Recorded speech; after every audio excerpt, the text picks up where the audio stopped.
এটা অনেকের পছন্দ হবে না এই কথাটা, আমি জানি। এখানে অসংখ্য মানুষ আছেন, এটা আপনাদের পছন্দ হবে না।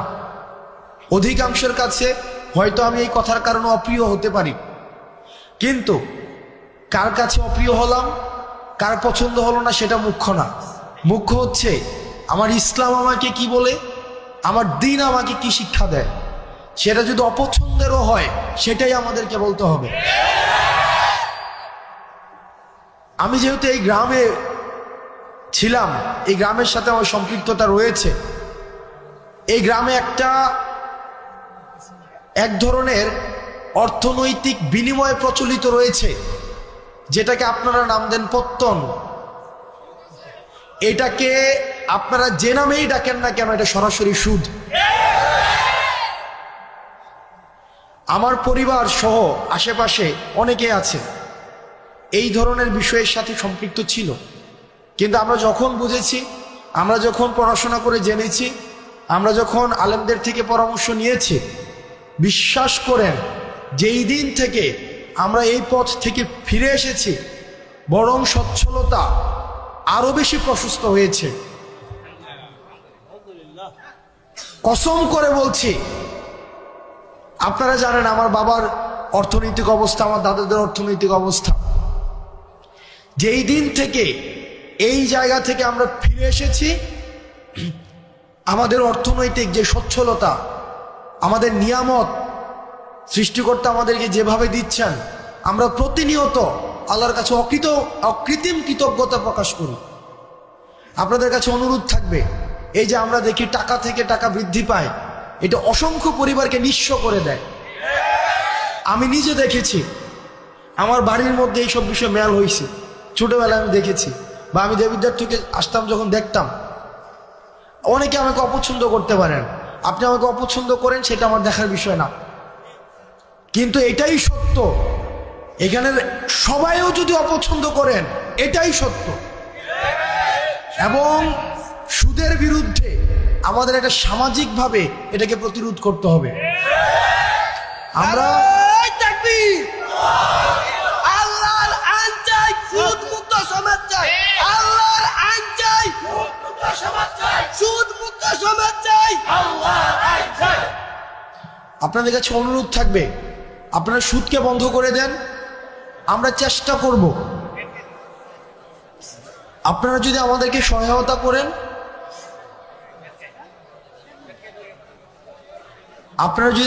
সহায়তা করেন, আমরা আমার জায়গা থেকে চেষ্টা করব সামাজিক যেই ঋণকে সহজলভ্য করা,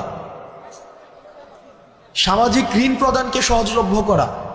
আপনাদের কাছে মনে হতে পারে যে এটা তো একটা মাহফিল। ইসলাম তো পূর্ণাঙ্গ দিন ব্যবস্থা। ইসলাম আমার দুনিয়া নিয়েও কথা বলে, দুনিয়া পরবর্তী বিষয় নিয়েও কথা বলে। আমাদের দুইটারই সমন্বয় ঘটাতে হবে।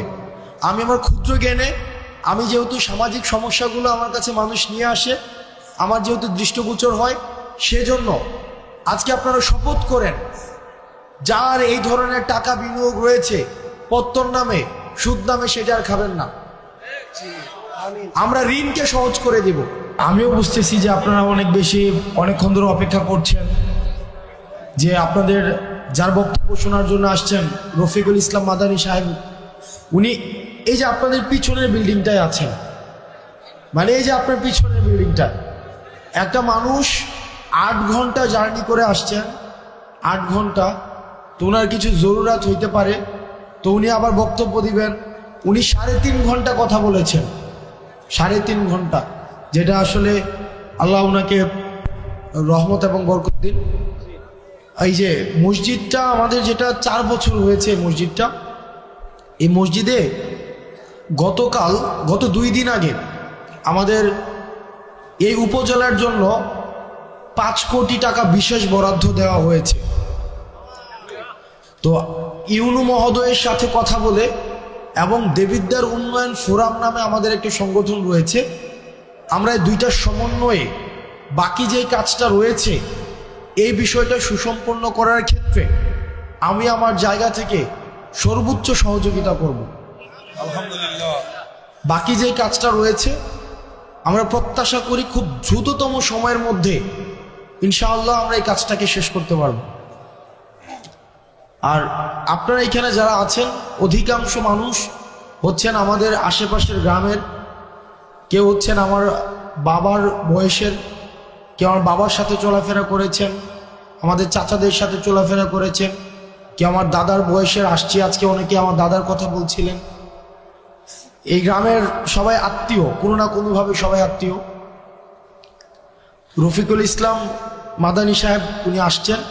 আমি আপনাদের কাছে দুইটা জিনিস অনুরোধ করব আপনাদের কাছে। এক নম্বর বিষয় হচ্ছে, আমি যেহেতু এখানে আমার জন্ম এই গ্রামে,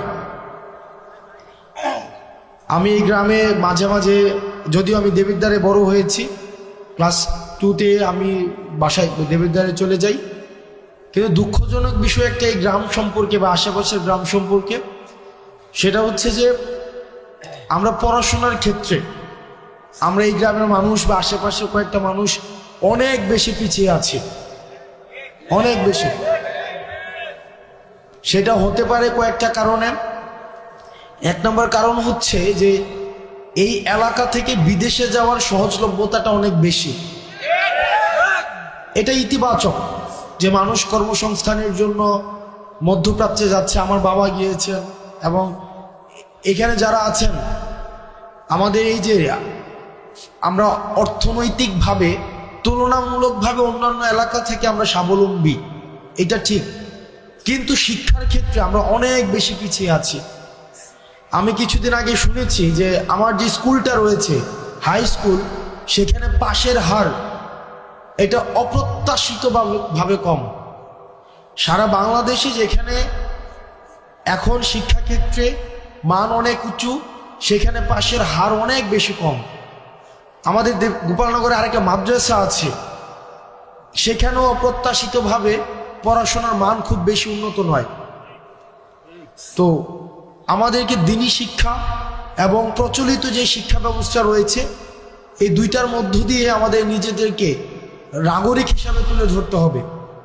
সেই জায়গা থেকে আপনাদের কাছে অনুরোধ থাকবে, পড়াশোনার ক্ষেত্রে আপনারা যদি আপনাদের সন্তান, আপনি নিজে, আপনার ভাই বোন বা অন্যান্য কোনোভাবে যদি আপনারা মনে করে থাকেন কোনো সীমাবদ্ধতা রয়েছে, কোনো প্রতিবন্ধকতা রয়েছে, ইনশাআল্লাহ আপনারা আমাদেরকে জানাবেন। এই গ্রামে অসংখ্য মানুষ আছে, অন্তত 5টা শিক্ষার্থীকে অর্থনৈতিকভাবে আজীবন পড়ানোর ক্ষমতা সম্পন্ন মানুষ আছে। আমি অন্তত আপনারা আমাকে জানাবেন যে আমার ছেলেটা পড়তে চায়, আমার ভাতিজাটা পড়তে চায়, সে আমার বোনটা পড়তে চায়, আমার নাতিটা পড়তে চায়, কিন্তু আমরা অর্থনৈতিক সীমাবদ্ধতা বা পারিপার্শ্বিক সামাজিক প্রতিবন্ধকতার কারণে আমরা সেটা পারছি না। আপনারা আমাদেরকে জানাবেন, আমরা সেটার যথাযথভাবে, আমরা সমন্বিতভাবে, যারা আছেন এখানে, আমাদের সোহাগ কাকা আছেন, এখানে অসংখ্য মানুষ আছেন, এই নাম মেনশন করলে আমার অনেক, এটা লিস্ট হয়ে যাবে, আমি নাম মেনশন করতে চাচ্ছি না। আমরা সহায়তা করবো ইনশাআল্লাহুল আজিজ। কখনোই যেন মানে আপনাদের আর্থিক কারণে পড়াশোনা যেন না থেমে যায়।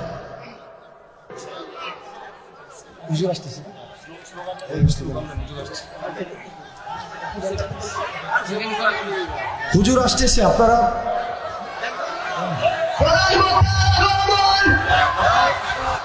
রফিকুল ইসলাম মাদানী সাহেবের